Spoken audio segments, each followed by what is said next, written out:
Hey everybody, welcome back to In Bed with a Millennial. I'm the Millennial, Javeda Bay, and this is my bed.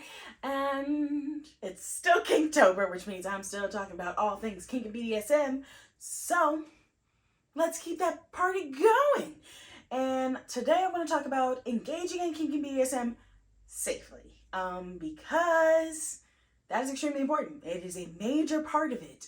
And by safely, I mean safely as defined by you and your partner or anyone else you're engaging in kink and BDSM with. So I would like to throw out that one individual's definition of safe or safely is not the same as somebody else's. Hence why kink and BDSM is such an individualized experience. Okay, Javay, so how do we engage in it safely? Well, there are a few different things that are recommended for you to take into consideration to safely engage in kink and BDSM.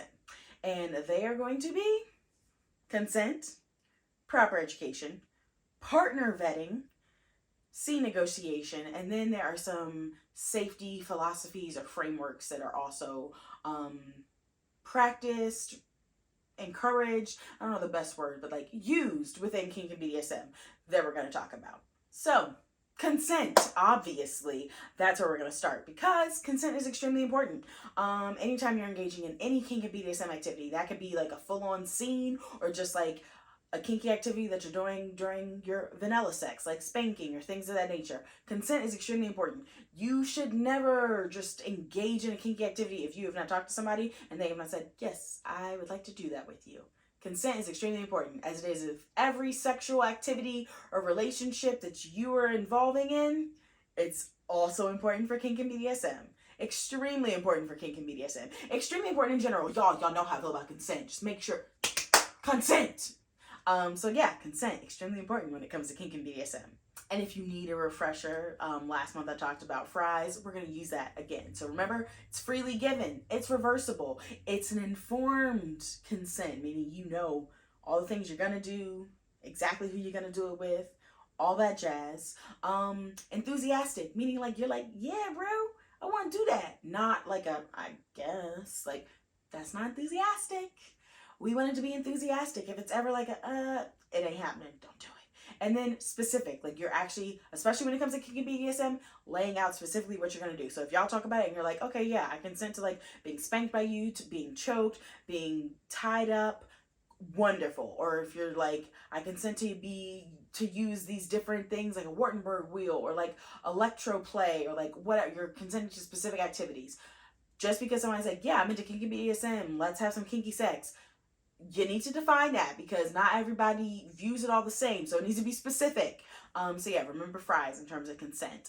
But consent, extremely important when it comes to kink and BDSM. Now, proper education. Now this is important because there's a lot of different things you can do with kink and BDSM.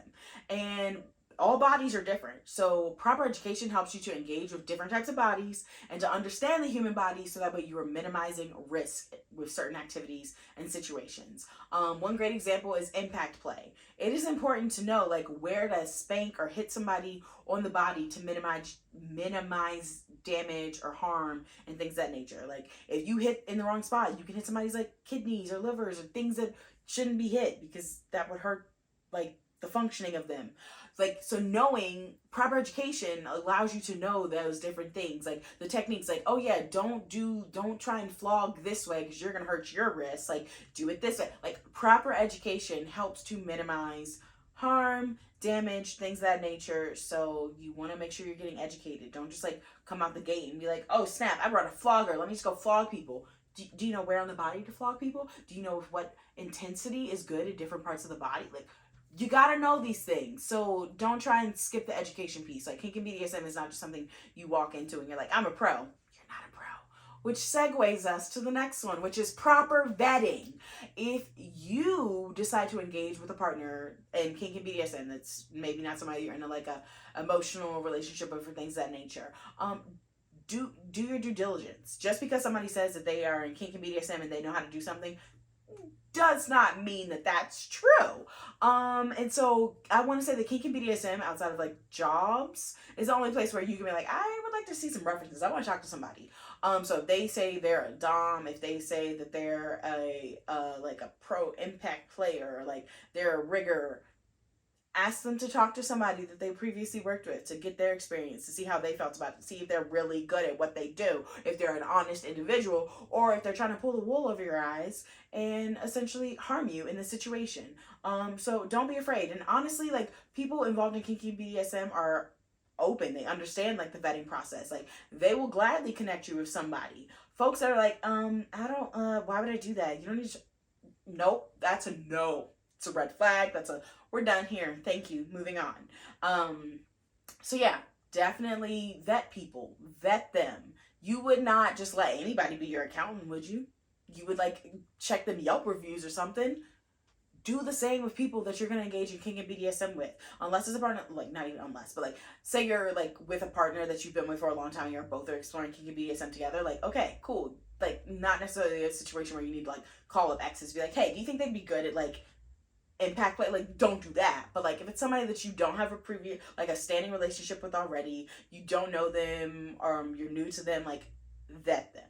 Please just vet them. Because there are some shady folks, and I don't want you to have to engage with that. I don't want you to be at risk. So vet them. Vet them. Vet them. Another way to engage safely in kink and BDSM. Scene negotiation. This should always be happening if you are getting into scenes with people. And scenes are like specific like kink and BDSM activities happening at a certain point in time, like with a certain individual, and like what all you want to do during your time together. And so I like to clarify that because like depending on like the relationship you have with the partner, you may not necessarily be going into a scene when you do some kinky stuff. Like, as I said, like if they're spanking you in bed, it's not necessarily like a scene in your eyes. Like, it's just like a common thing within like your sex life and the sexual activity y'all engage in. So scene negotiation is important. If y'all are like, cool, we decided the third Saturday of every month is our scenes together. Like, we see each other only on this day, and we just go full on kink and BDSM. We do so many things. Y'all need to negotiate it beforehand. You'd ever just want to walk into a room and be like, yeah, I'm here for kink and BDSM, and you don't have no idea what's coming. Like, there are situations where like you can totally like want to be surprised, but like you should still have talked about things that you're okay with and things of that nature, aka your limits, hard, soft, all that jazz. So scene negotiation should include that. Talking about your limits, things that you're like, yeah, I'm totally okay with that. Totally do it. Let's get down to business. Or like, I don't want to do this. I don't like that. Here's what I like to be referred to. Like, please only call me like baby girl or princess. Like, don't call me by my name during scenes. Like, it really takes me out of subspace. Whatever it is. Also, during scene negotiation, you should be talking about safe words. Safe words. You need them. You should have them always. Especially in kink and BDSM, but I personally think in all aspects of life. But yeah, so using safe words, what they mean, like how you're using them. Are you using the stoplight system? Is it like red means stop, yellow means slow down, green means keep going? That's a part of scene negotiation. So negotiating your scenes is a great way to practice kink and BDSM safely, because y'all are both fully on the same page of like, what's gonna go down here? How's it gonna play out? Yes, so negotiating scenes. And then lastly, you have a variety of safety philosophies or frameworks that are used within kink and BDSM. These vary from person to person, like like it depends. Like, some people use certain ones, some people don't. Like, it's personal preference, I guess you could say.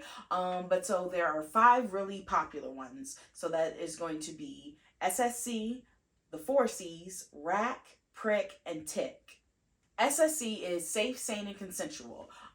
Again, as I've said, like, safety differs from person to person. A lot of these are up to your own interpretation of what they mean. So what one person thinks is safe might not be what another person thinks is safe. So safe, sane, and consensual is one way, but it's basically saying like you are going to engage in kink and BDSM in a safe manner. Everyone engaging in it is sane or like of sound mind to engage in it, and they're consenting to it. The 4 C's stand for caring, communication, consent, and caution.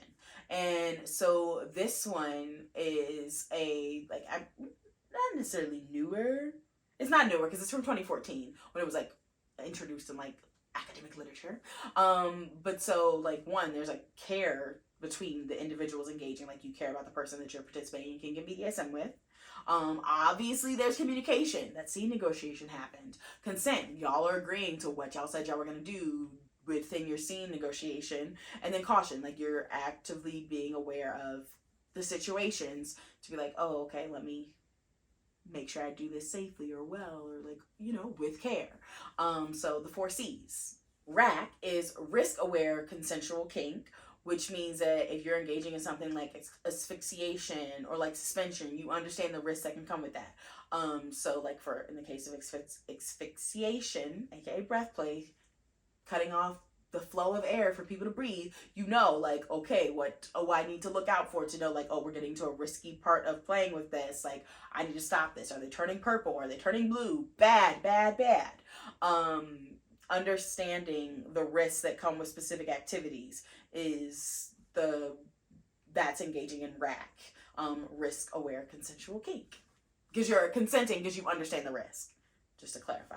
PRIC is personal risk informed consensual kink, meaning like you understand what you were agreeing to as the person doing these things, having things done to them, like on a personal level. You're like, yeah, no, I know. If I am strapped down to a St. Andrew's cross in a room full of people that all have my consent to flog me, like I'm taking on that risk that like the next day I may be bruised up real bad. Whatever it is, like you understand the risk for your own person. You're consenting to the activities with that understanding and knowledge. And Tik is a newer safety philosophy or framework. It was introduced in 2019 and it stands for trauma-informed consensual kink. And this framework is really designed for Black folks in terms of trauma when you're engaging in kink and BDSM activities that could be potentially triggering. So this is also very dependent on people. Like there are some Black folk who are like, yeah, like I'm into race play when it comes to kink and BDSM, and there are some that are like, nope, I don't like that. There are some people who are into impact play and they're like, oh no, specifically use these types of materials. But understanding the way trauma can show up in terms of kink and BDSM is extremely important when engaging in it, because if you don't know how to, one, that helps you be better prepared to respond to it, because the last thing you want is to like have a traumatic trauma response to something and the person you're engaging with has no way of like handling it. Like they just like kind of shut down, like there's no real care being offered. But yeah, so trauma-informed kink is really targeted towards Black folks engaging in kink and BDSM, which I also think is important to acknowledge and understand, because traditionally kink and BDSM has been viewed as like a white activity. Like it wasn't something that was really like talked about within like Black communities or other communities of color. Like it was just like really kind of viewed as this like elite thing that like only white people had the access to.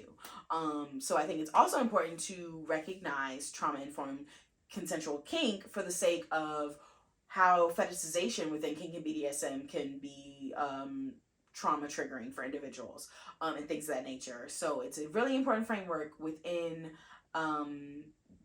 for Black folks engaging in kink and BDSM. And if you want to learn more about it, like hit me up and I'll talk to you more about it. But yeah, so those are just the different like main safety philosophies, frameworks that people engage with, and it's up to you to choose. Like you and your partner choose, like, okay, what kind of like how you feeling when it comes to safety? Are you more of like a prick kind of person? Are you like 4 C's? Like where we at? Having that conversation is extremely important to understand, and it can also change depending on your partner, depending on the activities. Like everything's in flux when it comes to kink and BDSM. Like nothing's like a hard set in stone except for your hard limits. And even then, like after like 5 years, you might be like, you know what, actually I do think I want to do water sports. Who knows?